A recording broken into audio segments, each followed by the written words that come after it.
Shoaib unmute करें यार अपने आप। आदाब गालिब भाई। क्या हाल है, कैसे आदाब। हो आप?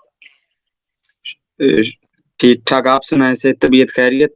ठीक ठीक, साइंस बढ़िया पे सब। शुक्र है। गालिब भाई, वो सवाल था कि किसी चीज को हम कैसे वेरीफाई करेंगे ये सच है या नहीं। मैं गांधी साहब को सुन रहा था, उन्होंने कहा कि किसी चीज को, उन्होंने कहा ये इल्मी मुसल्लमात है कि किसी चीज को वेरीफाई करने के लिए तीन ही जराए होते हैं। एक जरिया ये कि तजुर्बा और मुशाहिदा, और दूसरा अकली इस्तेंबात या लॉजिक, और तीसरा एस्टेब्लिश हिस्ट्री। तो क्या कहेंगे आप इनके बारे में, और आपकी क्या राय है कि किसी मुकदमे को वेरीफाई करने के लिए कि वो सच है या नहीं, वो क्या जराए होंगे जिनकी तरफ मैं रुजू करूं? साहब ने तो वो क्लासिकल इस्लामिक वो बताने की कोशिश की। बात यह है कि किसी भी चीज को सच या झूठ को साबित करने के लिए ना सिर्फ एक चीज होती है जिससे आप टेस्ट करते हैं, वो है रियलिटी। ठीक है, और रियलिटी किससे होती है? ऑब्जर्व करने से होती है, एस्टेब्लिश। ठीक है, ऑब्जर्व आप खुद कर लें, किसी टूल के जरिए कर लें, किसी साइंटिफिक इक्विपमेंट के जरिए कर लें, हिस्ट्री से कंफर्म कर लें, इस तरह चीजें होती हैं। ठीक है, मगर अगर कोई ये कहे कि जी वही भी कंफर्म हो सकती है, तो वही को कंफर्म करने का कोई तरीका नहीं है। ठीक है, तो ये चीजें जो है ना, ये नहीं फिर कंफर्म हो सकती। दुनिया में किसी भी चीज को कंफर्म करने का तरीका एक तो यही होता है कि फिर जब आप एक चीज को मैंने ऑब्जर्व कर लिया, तो अब प्रॉब्लम यह है कि वो ऑब्जर्व सिर्फ मैंने करके और उस मैंने कह दिया अब मेरी बात मान लो, ये भी नहीं हो सकता। जिस चीज को मैंने ऑब्जर्व किया फिर वो कोई और भी ऑब्जर्व उसको कर सके, तो तब मेरी बात को सच माना जाएगा। अकेले बंदे की गवाही नहीं मानी जाती कि मैंने देखा जी जो आसमान से परियां उतर रही थी, तो जी मान लो मेरी बात। अब भाई दूसरा तीसरा चौथा पांचवा सातवां बंदा उसे देखेगा, फिर उसकी कोई वीडियो बनाएगा, उसका कोई बताएगा कि परियों ने कौन सा पोर्टल खोला हुआ था, तब बात मानी जाएगी, वैसे ही नहीं मान ली जाएगी। यानी ये जो तीन वो बताते हैं कि ये जो तीन जराए हैं किसी भी चीज को या किसी मुकदमे को वेरीफाई करने के लिए, कि पहला कि वो मेरे तजुर्बा और मुशाहिदा उसकी तस्दीक कर दे कि हाँ ऐसा है, मेरा ही नहीं, यानी कि एक वसी सतह पर इंसानी तजुर्बा और मुशाहिदा की तस्दीक कर दे। गलत है ये। क्योंकि साइंस ने कोई ऐसा फैक्ट आज तक नहीं बताया जिसको बार बार कंफर्म ना किया जा सकता हो। एक्सपेरिमेंट होता है ना, एक एक्सपेरिमेंट पे भी पहले थ्योरी के ऊपर एक जो है ना वो रिसर्च पेपर आता है, फिर एक्सपेरिमेंट पे भी रिसर्च पेपर आता है। एक्सपेरिमेंट वाला रिसर्च पेपर जब आता है ना कि हमने ये एक्सपेरिमेंट किया, ऐसे किया, तो फिर ये एक्सपेक्ट किया जी जाता है कि वही एक्सपेरिमेंट कोई भी लैब दुनिया में करेगी ना उन्हीं स्टैंडर्ड्स और उन्हीं सर्कमस्टेंसेस के अंदर, तो नताइज रिजल्ट तक सेम आते पहुंचेगी। हैं। हाँ जी, जी। और अगर रिजल्ट सेम ना आए तो फिर उन्हें कहते हैं ना भैया आपका सही नहीं है, ठीक, आपका क्लेम और सच्चा नहीं है। और इसमें अकली इस्तेंबात की क्या जगह है? इस्तेमाल का मतलब मुझे लॉजिक बताएं की, ना कि क्या लॉजिक। लॉजिक। लॉजिक। रफ अब लॉजिक मीनिंग इसका लॉजिक ही बनता हाँ, मैं हाँ इस पे मगर बात करूं। जी जी जी स्टोरी प्लीज। जी, इस पे वो जो अभी ट्रू सीकर्स भाई से भी बात हो रही थी ना, ये अकली इस्तेमाल बहुत सारी जगहों पे तो वैलिड हो सकता है। मैं इसका कुल्ली तौर पे इनकार नहीं कर रहा। बहुत सी जगहों पे ये आपको रियलिटी कंफर्म या सच कंफर्म करने में हेल्प तो कर सकता है, लेकिन ऐसी भी जगह हैं जहाँ पे ये फेल हो जाता है। जैसे कि साइंस की भी बात हुई थी, क्वांटम फिजिक्स वगैरह में, क्योंकि ये अकली इस्तेमाल, ये लॉजिक जो है ना, ये हमारे एक हिसाब से हमारे एक मुशाहिदा और उससे जो हमने डिटरमिन किया है उसकी बेस के ऊपर है। लेकिन कुछ ऐसी चीजें हैं जो कि वैसे कॉमन सेंस के खिलाफ होती हैं, लेकिन उसकी सच्चाई हमें दूसरे मीन से पता चल चुकी हुई है, तो इसलिए फिर हमें उसको एक्सेप्ट करते हैं, इवन दो कि वो कॉमन सेंस के खिलाफ बजाहिर लगती है। मैं इसके ऊपर थोड़े से अपने मैं भी दे दूं। गालिब ने बड़ा अच्छे तरीके से बयान कर दिया। जितनी इंसान की तारीख है, जो हमें जितने भी असूल में रियलिटी को समझने के जितने हमारे पास एक ही सोल्यूशन है, वो है साइंटिफिक मेथड, और वो भी मॉडर्न साइंटिफिक मेथड का। फलसफा एक हद तक आपको लेके जा सकता है, लेकिन फलसफा भी, इब्न मरियम ने बड़ा अच्छा पॉइंट रखा है, लॉजिकल कंसिस्टेंसी। और जब हम देखते हैं जितना फलसफे में जाते हैं उसके अंदर उतना उतना झोल आता जाता है। आपको फलसफा एक हद तक लेके जा सकता है। आप कह सकते हैं ये बोतल यहाँ पे पड़ी हुई थी, अब यहाँ पर नहीं है, इसका मतलब किसी न किसी वजह से ये बोतल यहाँ से चली गई है। अब हम इसको क्या करेंगे जी, और वो भी हमारे अपने तजुर्बे को बीच में लाएंगे कि हाँ भाई इसका मतलब किसी चीज ने किसी इसको उठाया। ये नहीं कह सकते जिन ने उठाया, लेकिन जब आपने अपने तजुर्बे को ये मान लिया, तजुर्बे को आपने अपने पेस के ऊपर रख दिया कि तजुर्बा काउंट्स, तब आप ये कह सकते हैं कि इसको हो सकता है किसी जिन ने आके लेके गया हो, क्योंकि घर के अंदर कोई नहीं आया, कोई चोर डाकू नहीं आया इस वक्त, मैं यहाँ पे हर वक्त था वगैरह वगैरह। तो ये सारी जो लॉजिक और जो पर्सनल तजुर्बे हैं इस्तेमाल, ये सारी चीजें फेल हो जाती हैं रियलिटी को सही तरीके से।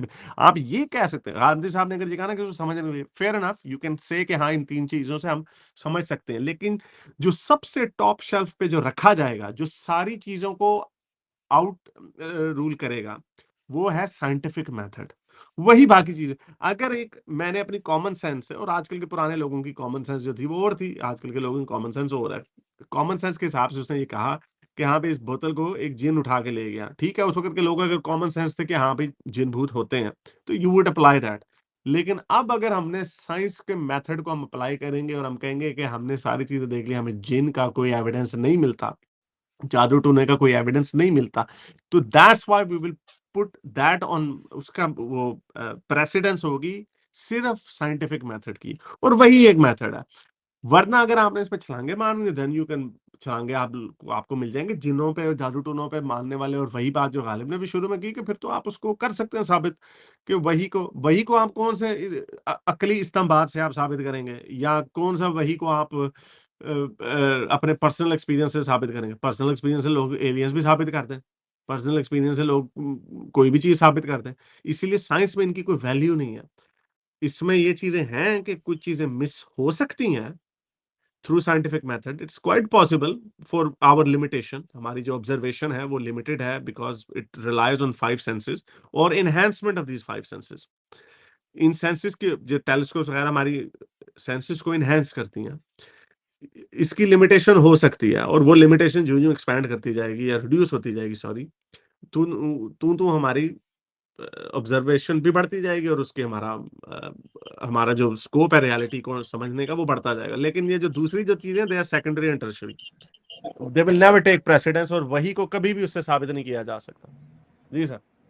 और जो आखिरी पॉइंट था इस्टेब्लिश हिस्ट्री वाला, ये तो बहुत ही वीक पॉइंट है किसी भी सच को इस्टेब्लिश करने के लिए। हिस्ट्री तो जो है वो बहुत ज्यादा, उसके अंदर बायसेस भी शामिल हो सकते हैं, इनएक्यूरेसीज भी शामिल हो सकती हैं, उसके अंदर लॉस्ट इंफॉर्मेशन भी हो सकती है। तो हिस्ट्री और टेस्टिमनी जो है ना, टेस्टिमनी भी इवन आज के दौर में भी टेस्टिमनी को इतनी कोई मोतबर चीज नहीं समझी जाती।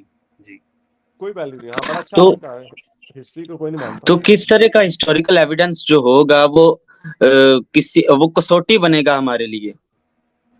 वही फिर साइंटिफिक मेथड के ऊपर जो पूरा उतरेगा, जो हार्डकोर फिजिकल साइंटिफिक मेथड है। अगर आपको मिल जाता है एक कदीम मोहनजोदाड़ो के रूइंस में से आपको एक हथौड़ी मिल जाती है और छैनी मिल जाती है, और आप उसकी डेटिंग करते हो और आपको पता चल जाता है कि ये उसी जमाने की डेटिंग है हथौड़ी और छैनी की, तो आप ये कह सकते हैं कि मोहनजोदाड़ो के लोग जो हैं हथौड़ी और छैनी का इस्तेमाल करते थे।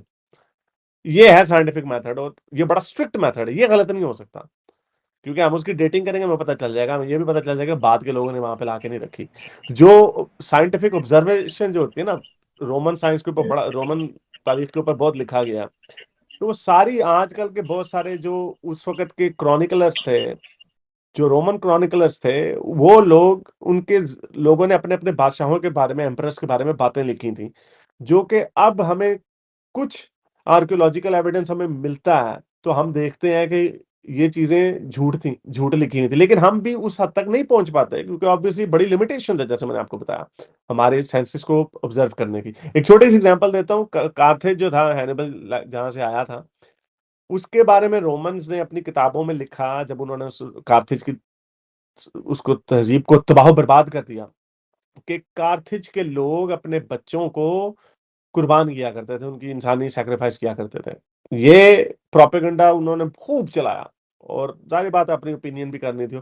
तो अब तक, जब तक ये मॉडर्न आर्कियोलॉजी नहीं आई, तब तक ये बात मानी जाती थी कि कार्थेज के लोग, जो ऊपर नॉर्थ अफ्रीका का हिस्सा, वहां के लोग अपने बच्चों की कुर्बानियां दिया करते थे। लेकिन अब पूरा कार्थेज छान मारा गया, कभी भी कहीं पे कोई मैस एक्सिक्यूशन साइट्स उनको नहीं मिली। तो अब आर्कियोलॉजी फॉर एग्जांपल ये मानती है, लेकिन इसमें भी झोल हो सकता है कि वो उसको जाके कहीं और दफनाते हो, दैट्स आल्सो पॉसिबल। लेकिन कहने का मतलब ये है कि हिस्ट्री हार्ड साइंस नहीं है, इसलिए उसको माना नहीं जा सकता। और फिर जब हम इनकी भी हिस्ट्री के ऊपर जाते हैं, और गांधी साहब ने जितनी सोच बनाई है, वो उन्होंने अपनी रिलीजियस थॉट को डिफेंड करने के लिए बनाई है।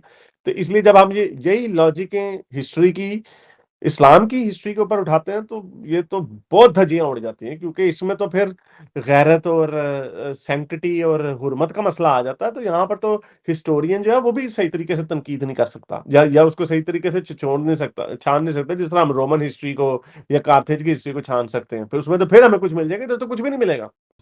जी हारिस भाई, और एक चलो ठीक है रिक्वेस्ट थी शोएब। हारिस भाई, हाँ हाँ जी। एक आखिरी हाँ आखिरी जी। एक रिक्वेस्ट थी कि आपने कुछ महीनों पहले एक ना सीरीज शुरू की थी एक बुक के ऊपर, तो वो रिक्वेस्ट थी कि वो वैसी सीरीज और करें, कि एवोल्यूशन पर सीरीज करें, किसी टेक्स्ट को मद्देनजर रखते हुए, जिस तरह आपने तब एक किताब को मद्देनजर रखा था बुनियादी टेक्स्ट के तौर पर, और आपने उसको जरा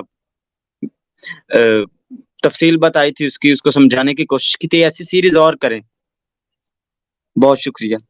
बहुत शुक्रिया। हाँ, ये टाइम लगता है इसके अंदर चलो। बड़ा, तो लेकिन चले। मेरे इस नेक काम को जारी रखने के लिए मुझे पेपैल या पेट्रियन पे जरूर सपोर्ट कीजिए, ताकि मैं अपना पैगाम ज़्यादा से ज़्यादा लोगों तक पहुंचा सकूं।